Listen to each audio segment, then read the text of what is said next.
My back was aching. The cold from the floor crawled into my bones. I used my shawl as a pillow and lay on the hard tiles beside the fridge. Just a few years ago, I was the one feeding this house. Now here I am, old, tired, forgotten, and sleeping on the kitchen floor like a dog they didn't want anymore. I could hear them laughing from the living room. My own son and his wife. My grandchildren too. They were watching TV, eating pizza. No one asked if I had eaten. No one remembered that I was the one who raised this family when we had nothing. They just stepped over me as if I was a burden. It was that night when I heard what broke my heart completely. She's still here. My daughter-in-law's voice. What do you want me to do? She has nowhere else to go, my son replied. Well, she better not die here. I don't want to be the one dragging her old body out. They both laughed. I couldn't breathe. I had no tears left. I just closed my eyes and let the pain sit with me in the dark. But something told me this wasn't how my story would end.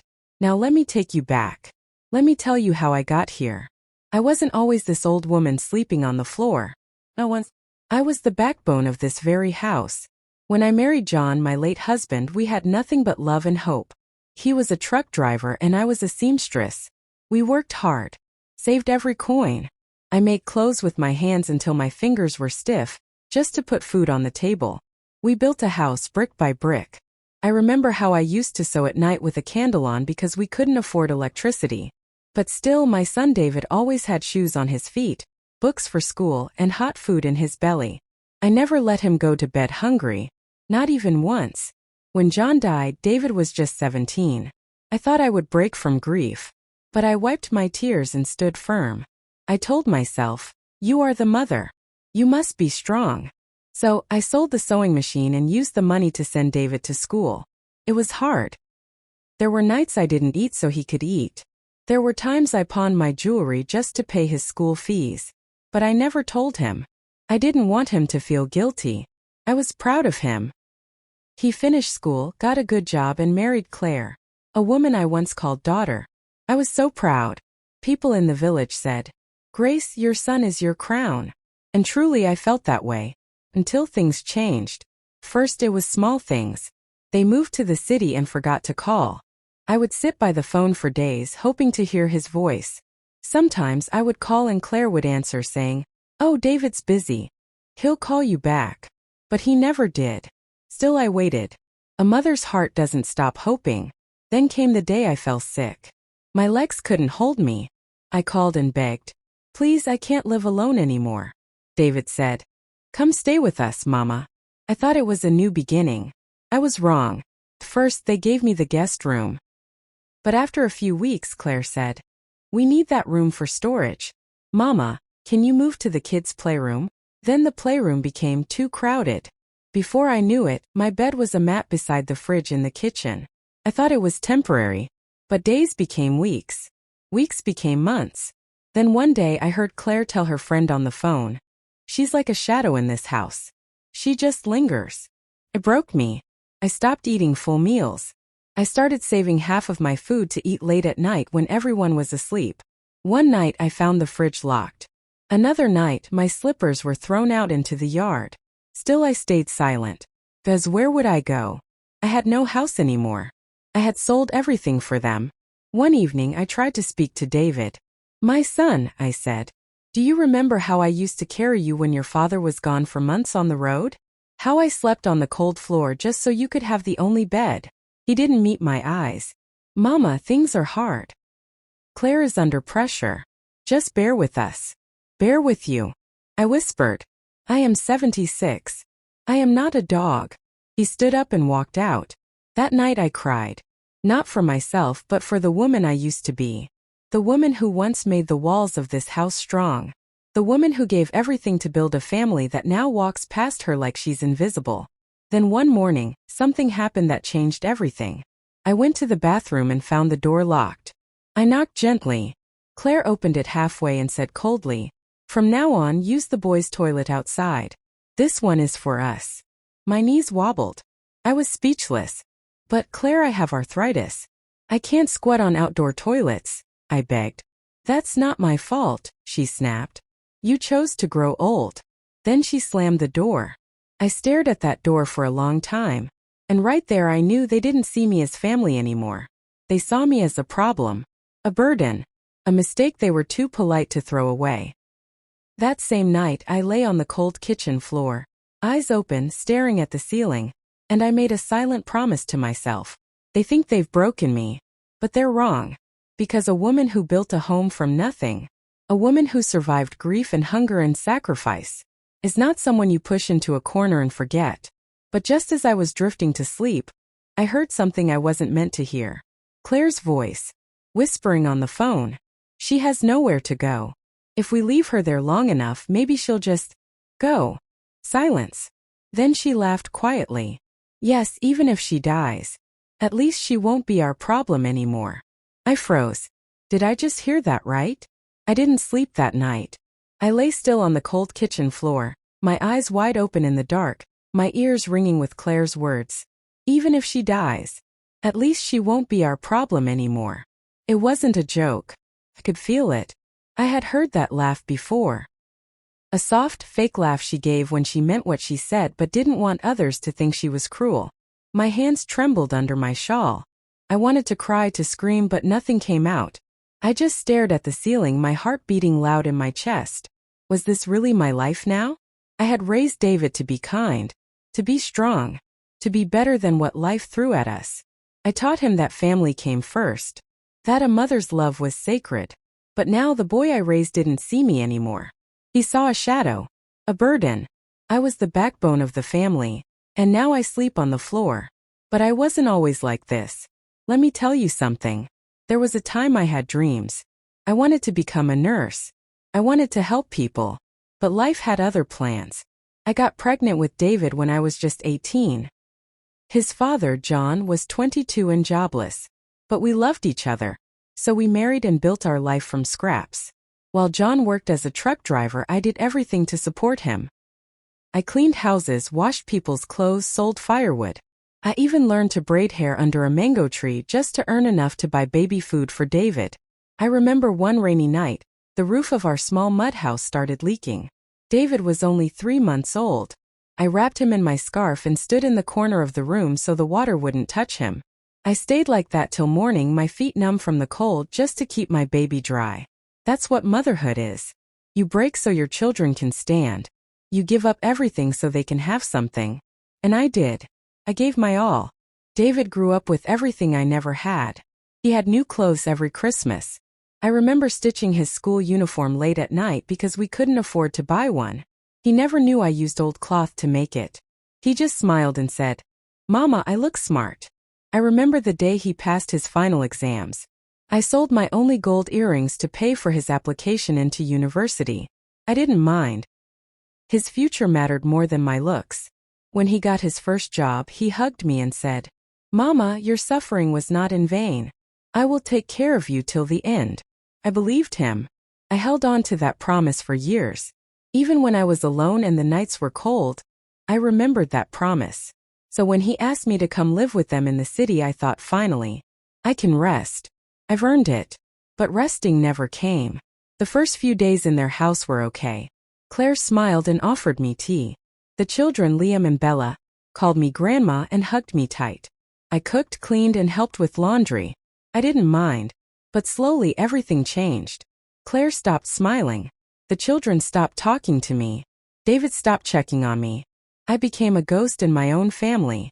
One morning, Claire walked into the kitchen while I was making breakfast and said, "You don't have to cook anymore. We've hired someone."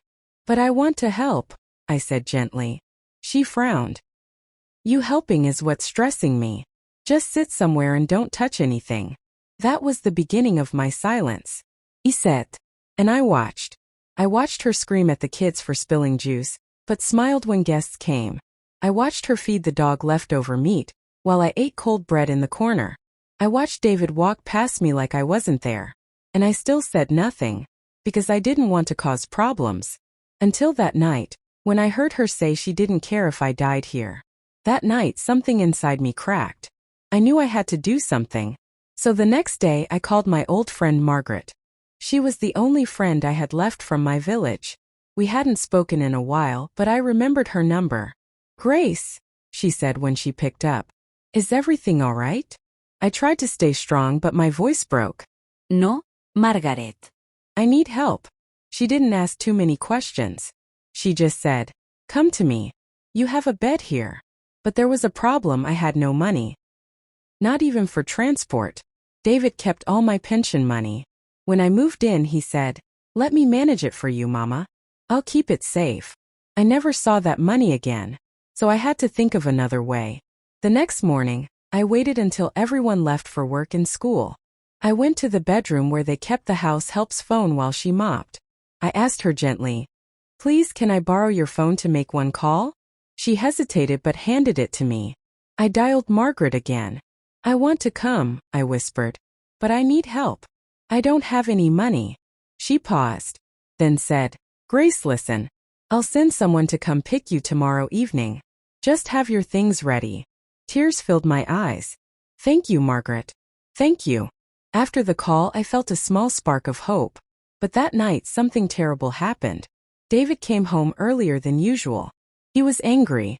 His shirt was stained and wrinkled. Claire walked in behind him, frowning. Someone told me you were trying to call people behind our back, she said sharply. What were you saying? My heart raced. I just called a friend. I needed someone to talk to. You live in our house, eat our food, and you're trying to run away? She shouted. David looked at me, disappointment all over his face. Why, Mama? Why would you do this to us? I wanted to scream. Do what? Ask for help? But I stayed quiet. Then David said something that made my heart stop. If you're so unhappy here, maybe it's time we find you a care home. I froze. Care home? I whispered. He nodded coldly. You clearly don't want to be here. Claire smirked from behind him. I turned to walk back to the kitchen. My knees were weak. I couldn't breathe. That night, as I lay on the floor again, I looked up at the ceiling and whispered to myself, they want to throw me away. But they don't know I already made a plan. They don't know someone is coming for me tomorrow. And they definitely don't know. I left a letter under their bed. A letter that holds the secret they've been hiding from everyone. I woke up before the sun, my body stiff from the cold, hard floor, but my heart strangely steady. Today was the day I would leave this house. The house I helped build with my sweat. The house where I became invisible. I folded my shawl slowly and tied my small bag. I didn't have much, just a few clothes, an old Bible, and the photo of me and little David from long ago. The one where he was holding my hand and smiling with all his teeth. As I sat there waiting for evening to come, my mind kept going back to the letter. Yes, I had written it. 2 days ago, while everyone was out, I found an old notebook and tore out one sheet. My hands shook as I wrote it. It wasn't long. Just a few lines. But powerful enough to bring down their fake smiles if anyone ever found it. I didn't write it to hurt them. I wrote it because the truth needed to be told. They were hiding something. A secret they hoped would never come to light. A secret I had discovered by accident. It all started 4 months ago, not long after I moved in. One morning, I was in the backyard folding laundry when I heard Claire's voice from the living room. She was on the phone, speaking in hushed tones. No, we can't let Mama find out, she whispered. If she asks questions, change the topic. Just keep acting like everything's fine. I paused, holding David's shirt in my hand. Then she said something that sent chills down my spine. Yes, the house is still in her name, but she doesn't remember anything. She's old. She'll forget. I froze. The house? Still in my name? That night, while everyone slept, I crept into David's study and found the drawer where he kept documents. My name was still on the house deed. He never told me. They let me sleep on the kitchen floor, treated me like dirt, all while living in a house that was legally still mine. I wanted to cry, but I didn't. Instead, I took a picture of the document with the help's phone the next morning and sent it to Margaret. And now the letter I left beneath David and Claire's bed, hidden behind the loose wooden panel, explained everything. I told them I knew. That I knew the truth. That if anything ever happened to me, Margaret had the picture. The truth would come out. I didn't write it to threaten them. I wrote it to protect myself. Even though I was old and weak, I still had my voice. And my voice would be heard, even if I wasn't in the room. The day moved slowly. Claire ignored me completely. She had seen me pack my small bag and just laughed under her breath. Going somewhere? She asked mockingly. I'm going where people don't step over me to get a cup of water, I replied quietly. She rolled her eyes. Don't forget to take your pity with you. David didn't say much. He just sat with his phone, avoiding my gaze. He had changed. The boy who once cried when he scraped his knee now barely noticed the bruises life had left on my soul. Even Liam and Bella, my grandchildren, barely looked at me anymore. Claire had told them, "Grandma is sick in the head. Just smile and don't listen to her stories." So they stopped listening, stopped hugging, stopped caring. But I didn't blame them. Children only follow the love they see. And in this house, love had gone quiet. Around 5 p.m., I heard a knock on the door. Claire opened it and frowned. "Who are you?" "I'm looking for Mama Grace," a young man said. "Madam Margaret sent me." Claire narrowed her eyes. "She's not going anywhere." I stepped forward. "Yes, I am." The man smiled when he saw me. "Mama Grace? I have your bag. Let's go." David finally stood up. "Mama, where are you going? Why didn't you tell us?" I looked him straight in the eye. "Because you stopped listening long ago. You made your choice. Now I'm making mine." He opened his mouth but no words came out. Claire scoffed and stepped aside. "Let her go. Maybe someone else can feed her guilt." I turned to the man. "Let's go, son." As we stepped outside, the sun was setting. The sky was golden orange, just like the day I brought baby David home from the hospital. We walked to the car and I took one last look at the house. I didn't feel pain. I felt freedom. But as I sat in the back seat, something inside me stirred. A strange feeling, like something wasn't done yet. We drove for about 20 minutes when the driver's phone rang. He answered and then turned to me, his face pale. "Mama, I'm sorry to tell you this, but your friend Margaret, she was rushed to the hospital an hour ago. She collapsed." I gasped. "What? Where? How?" "She's at St. Jude Hospital. Not far from here." My heart raced. "Take me there now." He nodded and turned the car sharply. 10 minutes later, we pulled into the hospital. I hurried in, my legs trembling. At the front desk, I gave her name. "She's in room 207, the nurse said gently. "She's awake but weak." I walked into the room slowly. There she was, my friend. My sister in pain. The only one who had stood by me. She smiled faintly. "Grace, you came." I rushed to her side and held her hand. "What happened?" "I was getting your room ready," she whispered. "Slipped and hit my head. Nothing broken. Just a scare." I shook my head. "Don't scare me like that." We both laughed softly. Then her eyes grew serious. "I sent the photo to a lawyer," she said. "I didn't want to worry you, but Grace, the house is still yours." I nodded slowly. "Do you want it back?" she asked. "You can take it, sell it, or kick them out." I closed my eyes. For a moment I imagined it. David and Claire, shocked to receive an eviction letter. But then, I remembered something. I remembered who I was. I was not like them. "I don't want revenge," I said softly. "I just want peace." Margaret smiled. "You've always had a good heart, Grace." I squeezed her hand. "But Margaret, I'm tired. I want to rest. Somewhere quiet. Somewhere warm." "You'll rest, my dear," she whispered. "And this time on a proper bed." But just as I stood up to fetch her some water, a nurse rushed in. "Ma'am, there's a call for you. Urgent. A boy named Liam is crying and asking for you." My eyes widened. "My grandson." She nodded. "He says something terrible just happened at home." I grabbed the phone from her hand. "Liam? What's wrong?" His voice was shaking. "Grandma, please come back. Something happened to Daddy. He fell down. Mommy is screaming. I'm scared." My heart skipped a beat. "What do you mean he fell?" "I don't know. He was holding a letter, and then he just fell." My fingers turned cold. The letter. The one I hid. My heart raced as I clutched the hospital phone tighter. Liam was crying on the other end, his little voice shaking with fear. "Grandma, please come. Mommy is yelling. Daddy's not waking up." My knees buckled. The nurse grabbed my arm to steady me. What happened to your daddy? I asked again, trying to stay calm. I don't know, he was holding something like paper, and then he fell down in the room. Mommy said he hit his head on the side table. I closed my eyes. The letter. He found it. I'll be there soon, baby, I whispered. Stay with your sister, okay? Just stay in your room until help comes. I handed the phone back and turned to Margaret. I have to go. Margaret's eyes were tired, but she understood. Go, Grace. You have to protect your truth. And your grandchildren. I squeezed her hand one last time, thanked the nurse, and hurried out with the driver. The ride back felt longer than it should have. The air was thick with tension. Every second felt like an hour. My fingers gripped the seat, and all I could see was little Liam's terrified face in my mind.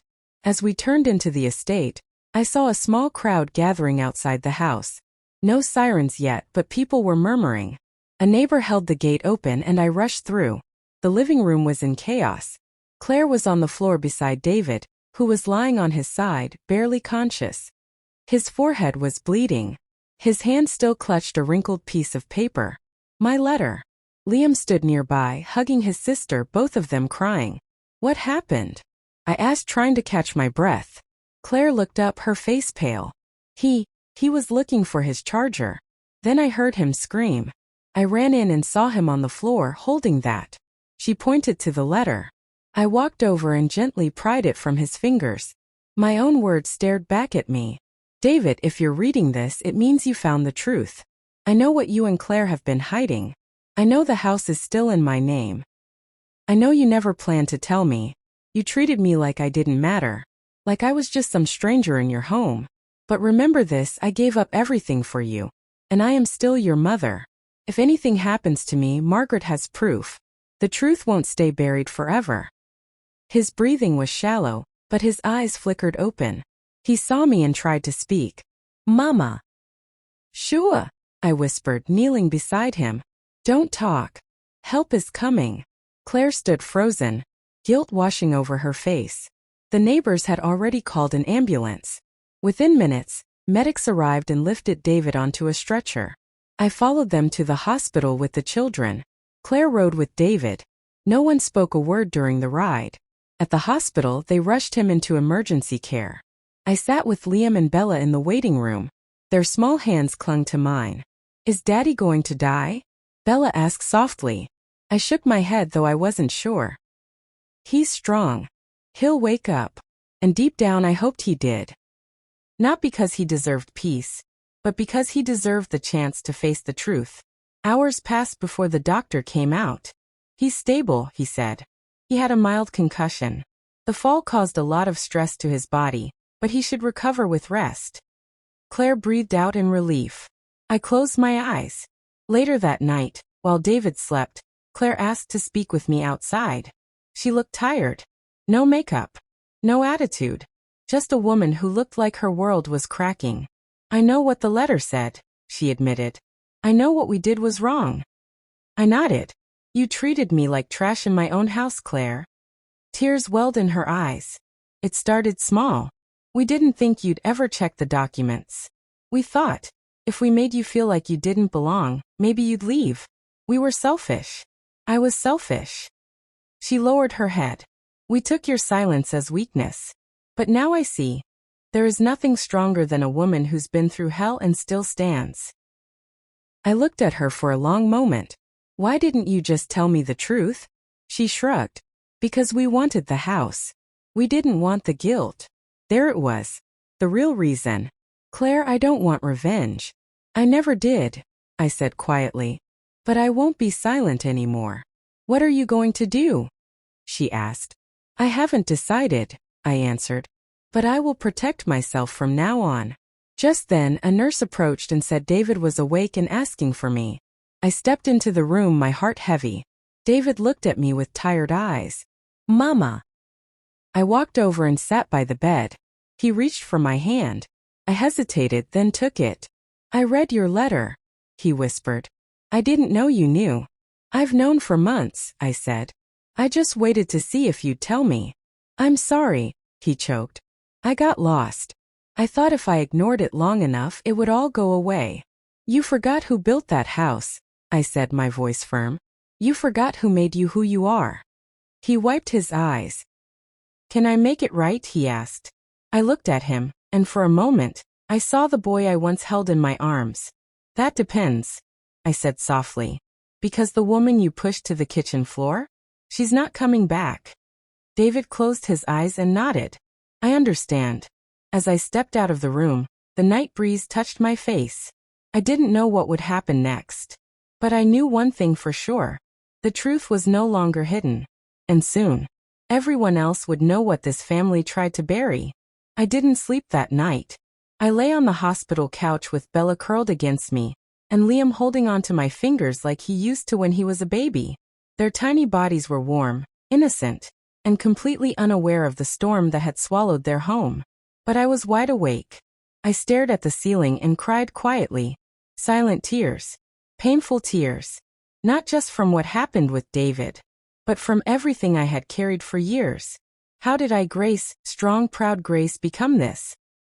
How did I go from holding my son in my arms, praying over him every night, to now watching him lie in a hospital bed because he read the truth about himself in a letter I had to hide? Do you know what it feels like to be betrayed by the very person you gave your whole life for?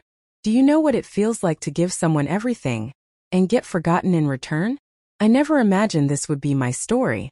I raised him with love, with sacrifice, with fire in my bones. I gave him my food when we didn't have enough. I carried him on my back through floods and sickness. I spent nights walking to the hospital, begging nurses to give him medicine when he had a fever. I gave him everything. And yet, he let me sleep on the floor. He looked at me like I was extra, like I was furniture, like I was shame. And Claire watched me wipe their children's tears, cook their food, fold their clothes, only to turn around and laugh when I coughed too loud or forgot where I put the soap.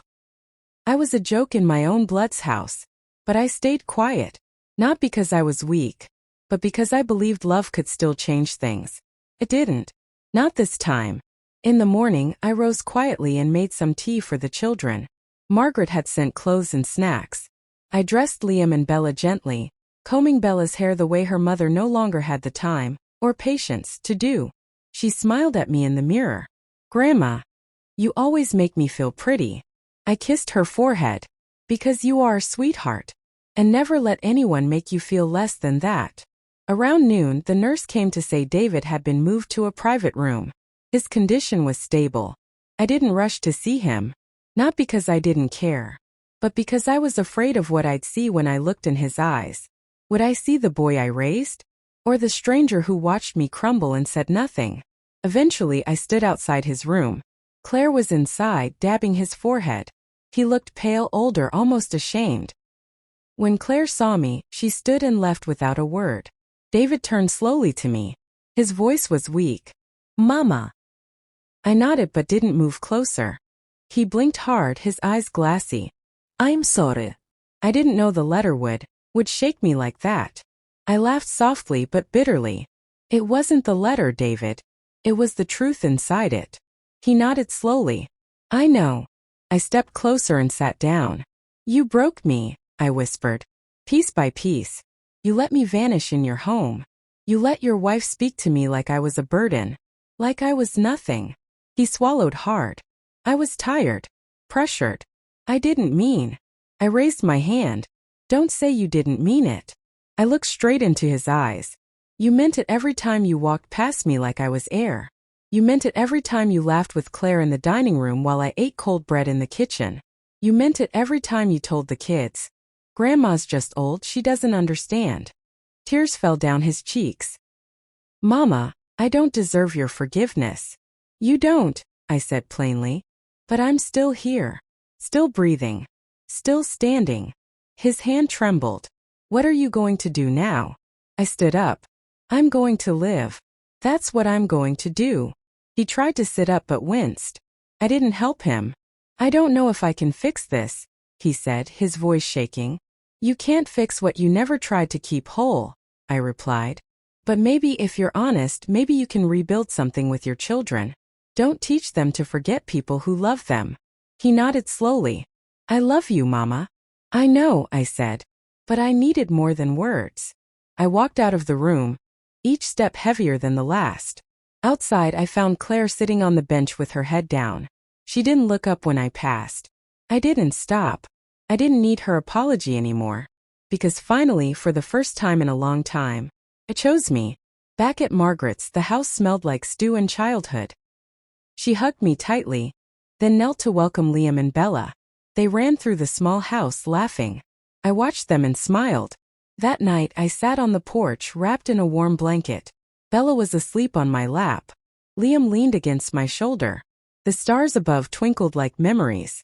I had lost a son, but I gained myself again. And if I had to choose between being respected in a small room or being stepped on in a palace, I would choose the small room every time. Because peace isn't found in big houses. It's found in how you're treated inside them. Tomorrow I would decide what to do with the house. With the documents. With the lie they tried to bury.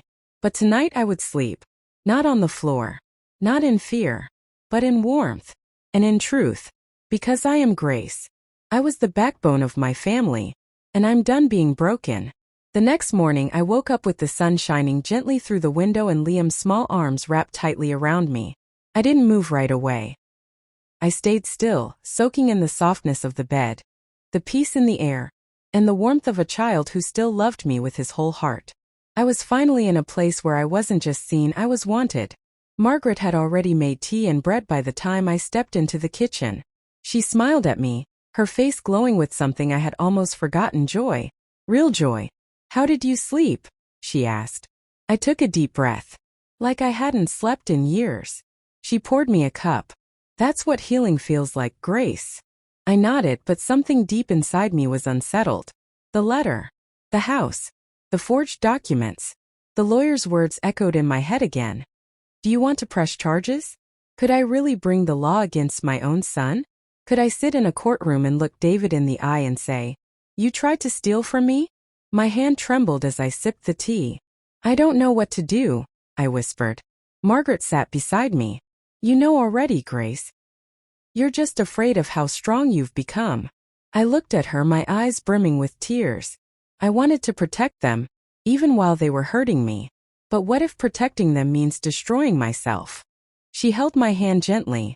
"Then it's not protection, my sister. It's sacrifice. And haven't you given enough?" I nodded. "Too much." That afternoon, I sat in the garden while Liam and Bella played with sticks and stones, pretending to be kings and queens of a castle they made in the dirt. "Grandma," Liam called, "do you want to be the queen too?" I smiled through tears. "I already am, sweetheart. I already am." Then my phone rang. It was a number I didn't know. "Hello." A voice answered, soft and shaky. "Mama, it's Claire." I froze. I just wanted to say, thank you for not destroying us. For not pressing charges. "I haven't made my decision yet," I said plainly. "I know. But I want you to know something. David's changing. Slowly, but he is. He cries when he looks at your empty chair. He's been reading your old recipes. He even kissed the children goodnight last night, without me asking." I stayed silent. I don't expect forgiveness. I was cruel. I became cold. I let comfort and pride swallow my humanity. My throat tightened. "I miss you," she whispered. "But most of all, I miss the version of myself I was when you used to pray over us." Tears rolled down my cheeks. "I'm not coming back, Claire," I said gently. "I know. But I will pray for you," I added. And I meant it. She hung up after saying thank you. That night, as the children drifted to sleep, I pulled out the lawyer's card and stared at it. I could take back the house. I could throw David and Claire out and claim what was mine. I could teach them a lesson they would never forget. But instead, I picked up a pen and wrote a letter. To the city property office. "I hereby relinquish the deed to my son, David Thomas. Not because he earned it. Not because he deserves it. But because I am done fighting for a house where I was never loved. Let him keep the building. I'll keep my peace. Grace Thomas." I folded it and sealed it in an envelope. Then I walked out to the fire pit and held it over the flames. But just as I was about to drop it in, Liam called out behind me. "Grandma, what are you doing?" I turned slowly. "Letting go," I said softly. He frowned. "Is it bad to let go?" I knelt and hugged him. No. Sometimes it's the bravest thing you'll ever do. He smiled. Then I want to be brave like you. I held him tighter. The paper caught fire. And with it, all my pain, my bitterness, my guilt, and my grief. Gone. Burned away. Because that house no longer held me hostage. That house was a place. But I was a person. A woman. A grandmother. A survivor. A queen. And I would build my castle with love, not bricks. I would raise these children to be kind, to be just, and to never forget the power of truth, even when it hurt. That night, as I tucked Bella and Liam in, Bella whispered, "Grandma, promise you'll never leave." I kissed her forehead. I promise. Because I wasn't going anywhere. Not anymore. I had found my peace. And I wasn't giving it up for anyone. But the past wasn't done with me yet. The next morning, a letter arrived from the lawyer's office. Inside was a photograph. And a handwritten note that read, "Mrs. Grace, we uncovered something deeper. Your name wasn't just forged. Someone also accessed your late husband's bank account without permission. We believe you've been robbed for years." My hands began to shake. They didn't just steal my home. They were stealing my husband's legacy. And it wasn't just Claire. David was part of it. I stared at the letter in my trembling hands, my breath caught in my throat. The photograph was clear, too clear to be a mistake. It was David's signature. Next to it, Claire's. And underneath, the withdrawal slip from my late husband's account. An account I didn't even know still existed. I clutched the edge of the kitchen table, the world spinning around me. They had taken more than my comfort. They had taken the last piece of the man I loved. My late husband, Peter, was the only man who ever looked at me like I was the whole world. Even when we had nothing, he'd say, "Grace, as long as I have you, I have enough." Before he passed, he told me, "I've left something aside. For you. For the rainy days I won't be around for." That money was supposed to be for me. For emergency. For the grandchildren. For quiet mornings and medicine when I got too old to climb the stairs. Now, it was gone. Ripped from my hands by the very child I raised. I sat down and wept like a child. Margaret rushed into the kitchen. "Grace? What happened? Are you okay?" I held up the letter with shaking fingers. "They took Peter's money, Margaret. They took everything." She covered her mouth, eyes wide with shock. "Oh no, Grace." I nodded slowly. "And they've been doing it for years." My voice cracked as I stood up and grabbed the photograph again. I trusted them. I kept quiet when they gave me the smallest corner in the house. I kept quiet when they bought new phones, new clothes, new furniture while I walked with broken shoes. But they were using Peter's money. They were using my husband's love. And spending it like it was theirs. Margaret's eyes filled with tears. "What are you going to do now?" I stared out the window where Liam and Bella were watering the small garden with old tins. "I'm going to fight back," I whispered. Not with shouting. Not with fists. But with truth. Real truth. The kind that leaves no room for excuses. She nodded firmly. "Good. I'll stand by you." The next morning, I called the lawyer and told him to begin legal proceedings. "Yes," I said into the phone, my voice steady. "I want them investigated. I want everything uncovered. I want them to know what it feels like to lose what they thought they owned." After the call, I felt a strange calmness in my chest. Not anger. Not revenge. Just justice. Later that afternoon, Claire showed up. I wasn't expecting her. She stood at the edge of the compound, holding her purse like a stranger. I didn't invite her in. She walked forward hesitantly. "Grace," she said quietly. I folded my arms. "You're brave to come here." She swallowed hard. "I didn't know about the money. I swear. David said it was some old account, nothing serious. I trusted him." My jaw tightened. "You trusted him, but not me?" Her eyes fell to the ground. I was angry. I felt like you were watching us. Judging our lives. "I wasn't judging you," I said coldly. "I was surviving in silence." She began to cry.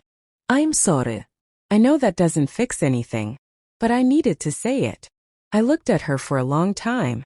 Then I said something I never thought I would. "You have one chance, Claire. One." Her head shot up. "If you want your children to grow up with kindness in their hearts, You have to fix what you helped destroy. She wiped her tears. What do I need to do? I handed her a pen and a blank sheet of paper. Write a full confession. Sign it. Name dates. Transactions. Every lie you told. Every paper you helped David forge. If you do that, I might speak to the lawyer about reducing the pressure on you. But David, he's on his own. She looked down at the paper. I'll do it. I turned and walked inside. I didn't trust her. But I knew her guilt was finally catching up. That night I prayed. Not for revenge, but for clarity. God, I whispered. I've carried so much pain. I've been beaten by silence and humiliated by people I gave my life to. But if you brought me this far, don't let me give up now. And just then I heard Bella whisper in her sleep, Grandma loves me. Grandma loves me. I broke down in tears again, but this time they were not tears of grief. They were tears of survival, of rising, of reclaiming my name. The next morning I opened the front door and found a letter slipped under the mat. It was from David. It read, I know what's coming. Claire told me everything. If I could go back in time, I'd give you back your room, your bed, your smile. But I can't. I'm scared. Not of court, but of living with the shame of what I've done. If you go through with this, I understand. I truly do. He ended the letter with one word. Forgive? I folded the letter and placed it on the shelf. Because forgiveness, like trust, isn't given. It's earned. And David had a long way to go. But something deeper was about to surface. Because when I met with the lawyer again, he said, There's more, Grace. The money, the deed. It's not just theft. He handed me a document. It was a will. Signed and sealed by my late husband. But it had been hidden. And the signature on the current deed? It had been forged before Peter died. Meaning someone tampered with legal documents while Peter was still alive. I froze. My hands went cold. Someone betrayed Peter before he even died. And that someone might have been closer than I ever thought. I held the will in my hands like it was a fragile bird. The paper was aged, slightly wrinkled at the corners, but the signature was bold, unmistakably Peter's. My Peter. His writing, the way he curved the G in Grace, just like he used to do when signing birthday cards. But what struck me the most was the date. It was signed a year before he died. And what chilled me to the bone was what followed. The lawyer looked me in the eye, his tone heavy. Mrs. Grace, your husband left everything to you. The house, the savings, even the farmland you thought had been sold. This will was supposed to go into effect immediately after his passing. But someone hid it, and presented new documents with forged signatures. Months before he died. My chest tightened. I couldn't breathe. You mean someone forged documents while Peter was still alive? I whispered. Yes, he nodded. It's criminal fraud, and possibly elder abuse if it can be proven that he was coerced or unaware. I sat still for a moment. The room felt small, as if the walls were closing in. I remembered those final months before Peter passed. He had become distant, tired. He slept more often. He said less. I thought it was just his body failing, old age creeping in. But what if it wasn't? What if he had known? What if someone made him feel powerless? Who did this? I asked, my voice low. The lawyer hesitated, then slid a file across the table. Inside were scanned copies of the forged deed transfers and bank authorizations. The names? David Thomas, Claire Thomas. But there was a third signature. Rachel Thomas. My heart dropped. Rachel, my niece. The one I had raised like a second daughter. The one who helped care for Peter in his last weeks. The one who brought him tea, massaged his legs, read to him when I was out of the house. She had smiled in my face, called me Mama Grace. I felt like the ground beneath me had cracked wide open. Margaret, who had come with me to the meeting, reached out and held my hand tight. Grace, she whispered. But I couldn't speak. My thoughts were racing. I remembered the day Rachel suddenly packed her bags and left town, saying she got a new job in another city. I remembered how she avoided my eyes when I hugged her goodbye. All this time, all these years, the people I poured myself into were plotting behind my back. They didn't just betray me. They betrayed Peter in his final moments. That night, back at Margaret's, I sat in silence. Bella and Liam played quietly in the next room. but their laughter felt far away. I walked into the guest room, sat on the bed, and stared at the framed photo of Peter and me on our 30th anniversary. He looked so proud, so full of life. I'm sorry, Peter, he whispered. I should have looked deeper. I should have asked more questions. I thought they loved us. Tears streamed down my face. I didn't just lose you. I lost everything you tried to leave me. Everything you trusted them with. Just then Liam tiptoed in. Grandma, he said gently. I wiped my eyes quickly. Yes, sweetheart. He walked over and held out a folded piece of paper. I made this for you. I opened it. It was a drawing of a house with 3 stick figures. Me, Liam, and Bella. Above it, in shaky letters, were the words, "This is Grandma's real home." I broke down again. Not from pain but from something stronger. Love. That night I made a decision. I would take everything to court. The forged documents. The stolen will. The names of everyone involved. Because this was no longer about just a house. It was about Peter's legacy. My dignity. And the truth they tried to bury. The next day, I returned to the lawyer's office and signed the official complaint. This might get ugly, he warned. I know, I said. But I've lived through worse. As I stood to leave, I saw Claire standing outside the office holding something. A letter. She looked at me, eyes swollen from crying. I know what you found, she said. And I didn't know about Rachel. I swear I didn't. But I knew David had forged the documents. And I said nothing. I was scared. I thought if we kept the house, we'd have something to pass down. I was wrong. I took the letter. Inside she had written, I confess. I stayed silent. I watched your rights get stolen. I turned away when I should have spoken up. I'm sorry, Grace. If you move forward with the case, I'll stand as a witness. I'm ready to face it all. Even prison. I looked at her. For the first time I saw not a villain, but a woman who had finally woken up. Still, I didn't know if I could trust her again. That night, as I tucked the kids in, I sat beside the fireplace holding Peter's will. I'm going to make this right, I said aloud. For you. For us. But just as I began to doze off on the couch, my phone rang. It was an unknown number. I answered cautiously. A man's voice replied, Mrs. Grace, I'm calling on behalf of Rachel Thomas. She was arrested earlier today, but before they took her in, she left a message for you. What did she say? I asked, heart pounding. She said, tell Mama Grace I'm sorry, and tell her I wasn't alone. There's someone else she doesn't know about yet. My blood ran cold. Someone else?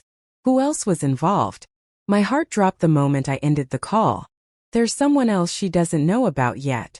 The words replayed in my mind like a drumbeat. I stared at the dark ceiling that night, barely blinking. I didn't know if I was shaking from cold or fear, or both.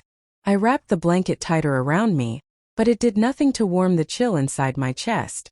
Who else? Who else could have been part of this betrayal? I had already lost trust in David, Claire, and now Rachel. The list had become longer than my strength. I thought the truth was already ugly enough, but now the wound had layers. By morning, I looked like I hadn't slept in a year. Margaret noticed instantly. Grace, she said softly, setting a warm cup of tea in front of me. You look pale. What happened? I told her everything, the call, the arrest, the message from Rachel. She gripped her own cup so tightly her knuckles turned white. There's someone else? She asked. Did the lawyer know? I shook my head. Not yet. But I'm going there today. Before I left, I kissed Liam and Bella on their foreheads. They smiled at me, completely unaware of the storm that had surrounded their lives. I whispered a quiet prayer. God, whatever I find today, please give me strength. The lawyer's office was quiet when I arrived. As soon as he saw me, he nodded and motioned me inside. There was a man already seated in the room. He looked like an investigator. Gray suit, tired eyes, a file in his hands. We pulled the banking surveillance footage, Mrs. Grace, the investigator said. Rachel came in twice. But she wasn't alone. He slid a photo across the table. My eyes widened. It was my sister, Anna, my own younger sister. The one who used to help me braid my hair before school. The one who comforted me when Peter died. The one I trusted blindly. No, no, it can't be, I whispered, my lips trembling. She came with Rachel, the investigator said. She signed off on a joint withdrawal document. She pretended to be you. Your name was misspelled, but she claimed it was a typo. The teller bought it. My mind raced back to months ago. Anna had visited and stayed for a week, said she missed me, said she wanted to help out. That same week, she insisted on going to town alone, said she needed personal time. It had all been a lie. A web, spun by the very people who were supposed to protect me. I could barely breathe. Anna, my sister? The one who knew how hard I cried when Peter passed. The one who stood beside me during the funeral, holding my hand and whispering, "I'll always be here." And she stabbed me in the back just like the rest of them. I gripped the edge of the table and lowered my head. "I'm so sorry, Grace," the lawyer said quietly. "Don't be," I said, my voice suddenly calm. I needed to know the full truth. I needed to see every face that stood against me, so I'll know how to stand for myself. I left the office that day with a heavy heart and a clear plan. Back at Margaret's, she could tell from the look on my face. "Who is it?" she asked. I didn't speak. I just handed her the photo. She gasped. No. "Not Anna." "Grace, she always said she adored Peter. She helped you through everything." I nodded slowly. That's what made it easy for her to betray me. The next day, I received a call from the detective handling Rachel's case. "She has agreed to testify," he said. "And she's naming everyone who was involved. We're issuing a warrant for Anna's arrest next." I felt nothing. No anger. No joy. Just silence. I had cried too much already. The next few days moved slowly. David called. Claire wrote again. Rachel sent a letter from the cell, apologizing repeatedly. But I didn't respond. I was tired of words. Then one morning, a package arrived. It was from Anna. Inside was a long letter. And something else. Peter's wedding ring. I hadn't seen it since the day he died. She had taken it. I opened the letter. "Grace, I know you'll never forgive me. And you shouldn't. I was blinded by greed and jealousy. I always thought you had the perfect life with Peter, and I struggled for years." When Rachel came to me with the idea, I was bitter and stupid. I let her talk me into it, but I never thought it would go this far. I kept Peter's ring not as a trophy, but because I missed him too. He loved you in a way no one else ever will. I'm sorry I ruined that memory. Do what you have to do. I deserve it. I folded the letter and pressed Peter's ring to my chest. I whispered through tears, "You still belong to me, Peter, even when they tried to erase you." That evening, I gathered Bella and Liam and told them a bedtime story. One I made up right on the spot.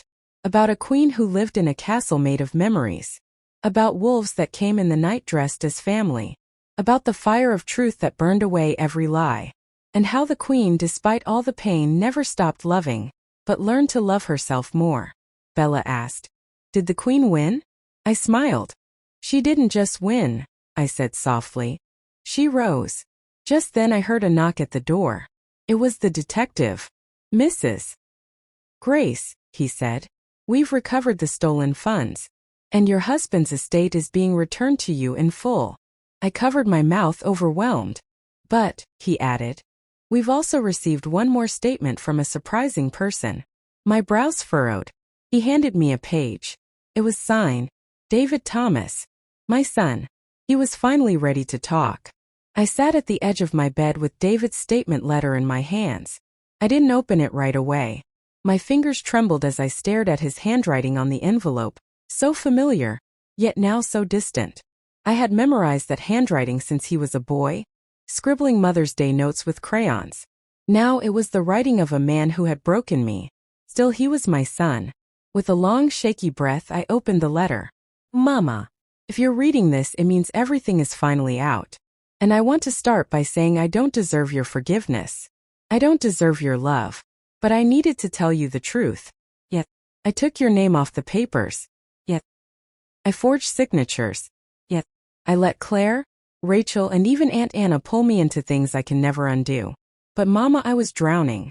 In debt. In pressure. In my own pride. I wanted to be the man Peter was, but I couldn't match him. I was ashamed. And instead of asking for help, I took what wasn't mine. I hated seeing you on that mattress in the corner. But every time I passed you, guilt stabbed me in the chest, and I told myself you were strong, that you could handle it, that you'd understand later. But now I see I wasn't just weak. I was cruel. I lost my way. And I lost you. If the court punishes me, I'll take it. I won't run. I won't lie anymore. I just wanted you to know that I remember every single thing you did for me. The sleepless nights. The prayers. The packed lunches. The sacrifices. You were never a burden, Mama. I made you feel like one. But to me, deep inside, you were always home.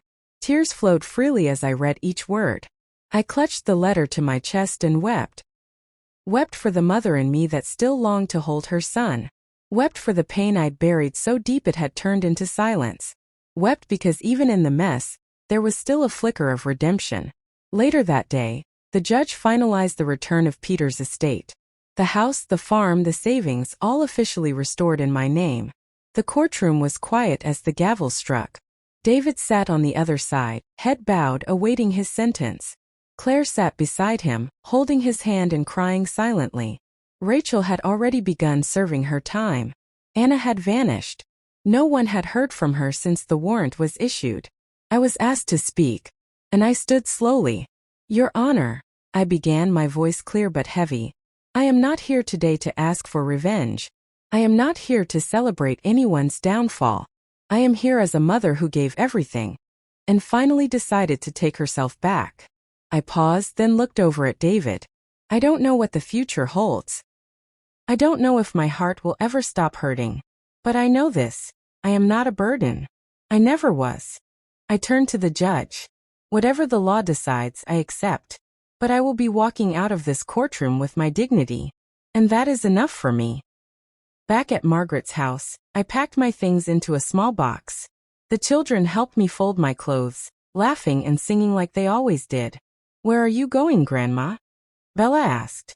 Back home, I smiled. To the house your Grandpa Peter built with love. To my garden. My kitchen. My memories. Liam hugged me. Can we visit you there? I kissed their heads. My door will always be open for love. That evening, Margaret stood beside me at the gate, her eyes misty. You changed, Grace, she said. No, I replied gently. I returned to who I've always been. We hugged tightly. Two women who had seen life, its cracks, its shadows, its bruises, and still chose to rise. When I arrived at my old house, I unlocked the door slowly. The rooms were empty, the furniture gone, but the walls still whispered my name. I walked to Peter's photo on the mantel, wiped the dust away and smiled. I'm home, I said. Then I did something I hadn't done in years. I danced. Alone in the middle of the living room.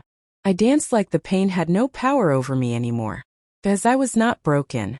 I was a survivor. I was a mother. I was Grace. And I had taken my story back.